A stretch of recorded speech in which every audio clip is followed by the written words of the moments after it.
click done. It will explore how businesses have evolved over time and how we've seen the brick and mortar concepts and how the internet world has also quickly evolved in the short period of time that it has existed and where we're heading to in the future. So there are claims that business in its forms has started about 150,000 years ago. In its own form, I imagine it as being something like this, trade. But anybody here 150,000 years old to vouch for it? No, we really. Let's talk about when I was a kid or when we were kids. I remember we used to go out to the grocery store every other day and get fresh vegetables and get whatever's out there. Or if I had to go to get some stuff for school, I'd go to the stationery store, get some pencils, books, whatever I needed. It was basic materials. It was specialized for what I needed. I could get those items. So a bookstore, if I wanted to go buy a book for school, I'd go to the bookstore. If it was there, great. If it wasn't, I had to share or borrow from my friends. That's how it worked. Didn't have other options at that time. Today, the world is a little different. 25% of the grocery store market is actually taken by companies like Walmart. Supermarkets. They don't have just groceries. They have a lot of things. Staples. 39% of the office supplies market. Not going to the stationery store anymore. Going to Staples. I have school starting. I'm going to pick up my pencil, my eraser, all my stationery, and my book bag. And hey, new school year starting? Let me pick up the printer cartridges too. You have all of that in one superstore. Books. I've never really looked for a book that I haven't found on there. Amazon. 23% of the entire online sales retail market goes to Amazon. 23%. This is shopping online. That's incredible. You need anything, you go to one place. So we noticed that there's some form of pattern. I mean, you're seeing these single stores where you'd be going for groceries, but now you go to one place to buy a lot of different things, whether Pampers or whatever's relevant to you. Your furniture, you want to go and buy stationery, you're going from going to a single stationery store to going to Staples Superstore, you can buy all these different things. You see those concepts just continuing on. Take shopping, for example. You want to go shopping, do you go to a single store in the middle of the road, or do you go out to an area with multiple stores beside? You choose them all. I mean, that's how shopping is now. So why do we do that? Why do we just go to those simple places with everything in one spot? Well, two simple reasons: convenience and selection. I remember a time when I was in Colorado, and we're taking a shuttle from Denver to Vail. And the shuttle, it was interesting. We had to take a gas stop, and they were filling gas, and there was a convenience store there. And about 30 steps away, there were about 6 stores next to each other. And every single person in that van, instead of stepping out and going right to the store in front, walked out to the 6 stores out there and went to all of them. It was funny because it was just easier. There's a lot more selection. It was right there. So, and if they wanted to pick something else or buy something else, they don't have to walk away somewhere else. It was just right next door. So that convenience was interesting to see. So do you guys notice a pattern? Maybe something that's, if I want to start a business today, what do I do?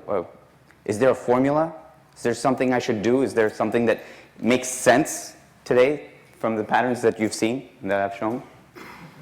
I'll come back to this. This is a question I'm going to ask again. I just want you to think about this while I talk about this and how I'm going to go onto the internet and talk about the internet a little bit and tell you about that. But I'm going to come back to this. Internet history. The first traces of the internet really started in around 1958, but 1978 is where the internet connectivity was really running for governments and computer scientists, mainly for their purposes, for their functions and their businesses. In 1990 is when the internet really took off, when Tim Berners-Lee developed the World Wide Web. That's really how we see as, oh, that's when the internet really started. Within 4 years, the World Wide Web took off so well. You had students, businesses already online. It was incredible. And at the same time, I don't know if a lot of you remember this, but you used to hear that line that Bill Gates was pushing, there'll be a computer in every home. Every home. Do any of you remember that? That's something that distinctly kept repeating itself. In 1995, Bill Gates sent out a memo to his team. And the reason I bring Bill Gates up is because Microsoft was the leading operating system on computers. And they've really shaped a lot of the way things have gone on the internet. And he announced the internet tidal wave in 1995. And he said, that's what I want you guys to focus on, the internet. And hence, that's when the Internet Explorer came out and all the other, Hotmail was founded very soon and thereafter. But let's talk about businesses that started up online. We all here can appreciate the internet in St. Thomas. I'm sure a lot of you love the internet because you can buy a lot of things that you can't get over here. It makes life a lot easier. Amazon.com, 1995, they were known for selling books. eBay, known at that time to start, actually, the founder started by auctioning a broken laser pointer. And it was for fun. And at the end of it, someone bidded $14 and change for it. And so he actually called the purchaser and said, hey, you know this is a broken laser pointer, right? And the answer was, yes, I collect broken laser pointers. Yeah. So interesting. I mean, and that was how eBay started, believe it or not. It's very interesting. Expedia, airline travel. I'm sure a lot of you are familiar with it. You can find a lot of airlines over there in one shot, so it was very convenient. And Walmart, we all know, the super brick-and-mortar store, is now online also in the year 2000. So what did they achieve, each one of them? What happened over time? Well, Amazon, they've today networked businesses to sell their products through Amazon. It's not just books. Think about all the things you can buy there.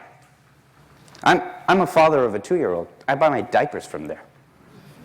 Literally, there's a lot of things that just come straight to my office because it's so much easier. eBay. eBay now networks users and businesses to auction and bid on items. Do you know that I was looking up what kind of items they sell? You can buy a car on eBay. Expedia. They don't network airlines only now. They network airlines, hotels, car companies, cruise line agencies, tour companies. They do all of that. Walmart. Walmart offers same-day delivery. You can literally sit at your home and say, I want to buy this today. Click, click, click. And you'll find it at your home. You don't even have to go to the store. What else is online? My father is online now. And he got his first smartphone this week. And it's interesting because I was talking to him and he said, yeah, you know, I said, well, Dad, why do you need a smartphone? You usually just, you know, you're calling. What are you going to do with everything? He said, you don't understand. My competitors, they're able to take pictures and send it to my clients. They're able to do all that. He's in wholesale, so, you know, that works out for him. He's like, they can provide so many services with this one phone. There's so many different things. You can write notes, you can take pictures, you can take videos, you can post on Facebook, as you know. There are all kinds of things. So that's one thing I've noticed. A lot of services in one place. So speaking of services, there are a lot of other services online too. Seamless Web, founded in 1999. They actually offer food online. You can actually place an order and they'll deliver food for you. And they're connecting to all kinds of restaurants all over. Interesting story. I was flying to Alaska one time and I had to stop through Seattle. And my colleagues and I, it was a late landing in Seattle. It was around 9:30. So right before that, I got online on the network and I said, I wonder if we can order food and have it delivered to our hotel because it's going to be a little late. And I did. I actually got online while I was on the plane and I ordered food and it was delivered to my hotel. Funny thing is, at 9:30, all the restaurants were closed. So if I wanted to call one at that time, I wouldn't have had food. We would have all gone to sleep without food. So yeah, online service for food delivery. Open Table. You can book a reservation for your restaurant and have that all done right at the click of a button. Netflix. Watch your streaming video online. You have all different videos that you can watch, anything you like. My wife and I like to watch Friends at night, so that's a little comedy before going to sleep. And 1-800-Flowers, flower delivery. All of this you can do online. Seamless, what did they achieve? They network restaurants to offer takeout and delivery. Open Table, they've networked restaurants to offer reservations. Netflix, they network media providers to offer their media.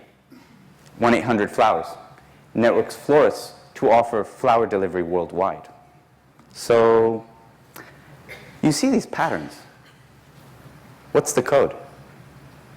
What's the commonality? What do you keep seeing in all these things? I've gone through the brick and mortar structures. I've gone through the internet. Aggregation. The aggregation of products and services in different ways. Where are things going? You find if you can make it convenient for someone to go to one place to get everything, it's perfect. It makes it easier for people. People want to do less work. I mean, why should I go to 10 devices? Why should I go to my camera and take a picture and go to my phone to make a call and go to a notepad to write a note?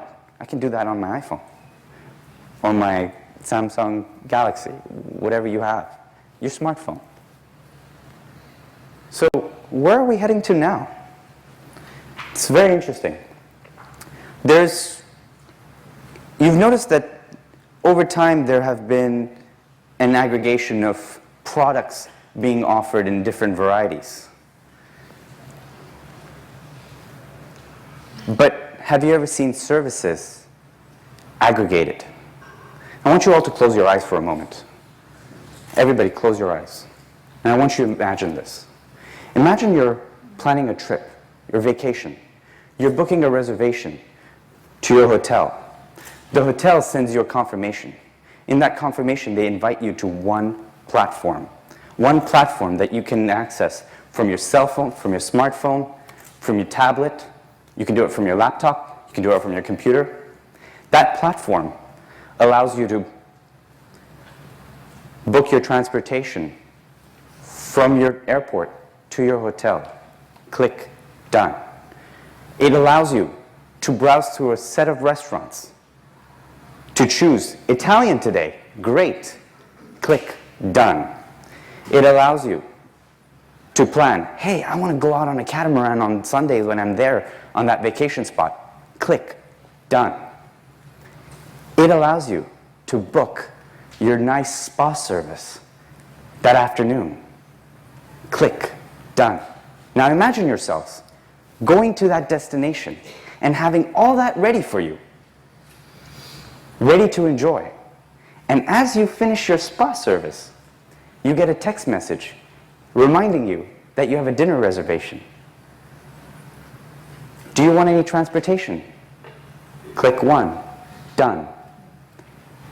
You go back to your room after you're done with your dinner, and you have a tablet by your bedside. You look through your tablet, and you're ready to browse your next day's activities and plan for it. But first, you want to take a little movie break. I'm going to choose The Matrix. What show are you watching? Enjoy the show, and welcome to the future.